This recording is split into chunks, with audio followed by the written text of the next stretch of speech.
Okay, we've got vision and audio, so that's good. This is just a short bit more detail about the hosting side and the development side of my business plan. I wanted to fill in some of the gaps and let you know what kind of hosting I'll be using. What I've decided to do is initially use Namecheap reseller hosting. I've used Namecheap for a couple of years. I did have one or two issues with them, but the support's quite good there, and it'll be fine for small businesses, for startups. If anything else is required, then I'll add additional hosting from somewhere else. I've used Bluehost, and I've also used web enabled in the past, so I've got a choice of things that I already know about and I know the support's reasonable on. The issue I have with Namecheap was a security issue, but I've added some plugins in that will solve that problem with a bit of luck, so there won't be as much hacking going on.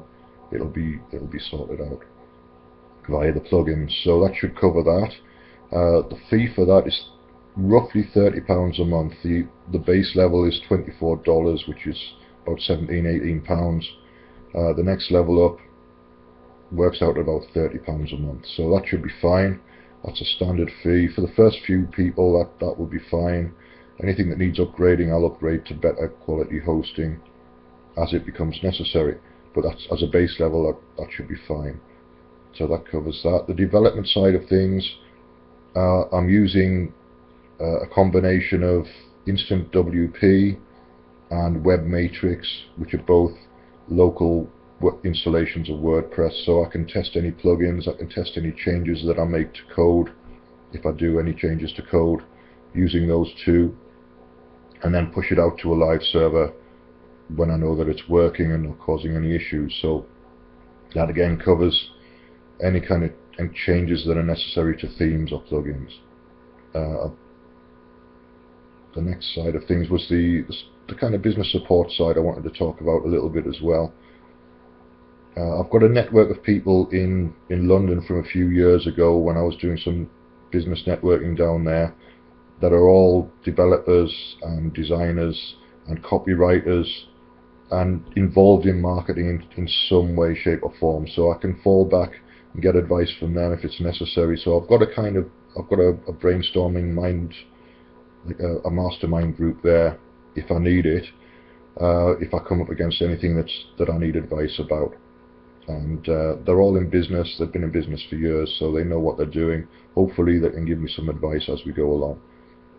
In terms of lead generation, and those particular people in London used to get leads from Academy, which doesn't exist anymore, but may be coming back under a different name, and BNI and BRE, which are breakfast business networking groups. So what I'm doing initially is doing the free networking events, any kind of business presentations in the local area. If and when I get established, then I'll start looking at breakfast meetings, but that's not in the business plan at the moment because it's an investment without a guaranteed return. So I'm focusing on free events and using AdWords from about month 6 to generate leads. I'll also be generating leads obviously from the website as well, and from any kind of search engine optimization I can do there. I've added search engine optimization into the website business plan as a service. I've got some experience with search engine optimization on YouTube, so I'm mainly focused on YouTube, but there's other things that I can tweak as well. That will be an ongoing service, so it's a continuity service essentially. It doesn't end, so it's a monthly fee that I'll be charging for that. I haven't set a level for that. It would depend on the client essentially. I'll work out on a client basis what I'm charging for that, what they can afford and what I need to cover the cost of my time. In terms of what's the other things that I need to include, there's the local market here. From the survey that I did, which is a UK based survey, the range of website charges, the range of website kind of expenditure that people are doing is between £100 and upwards of £500 in 6 months. So the basic fees or whatever, plus any development work, I looked at roughly the average would be about £400 out of that survey. So it's not scientific, but it's somewhere in the middle.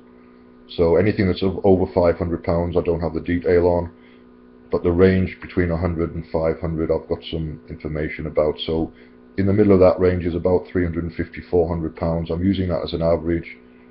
I'm assuming I can generate 4 website sales a month from the business networking I'm doing. It'll go up and down a bit, and it'll obviously start off low and build up with client referrals from the initial business. Assuming that I can generate that amount once I'm established, then that's fine. That's the base level for the business. I can add in any other services that are necessary, and that level will cover the costs. Okay, that's pretty much it.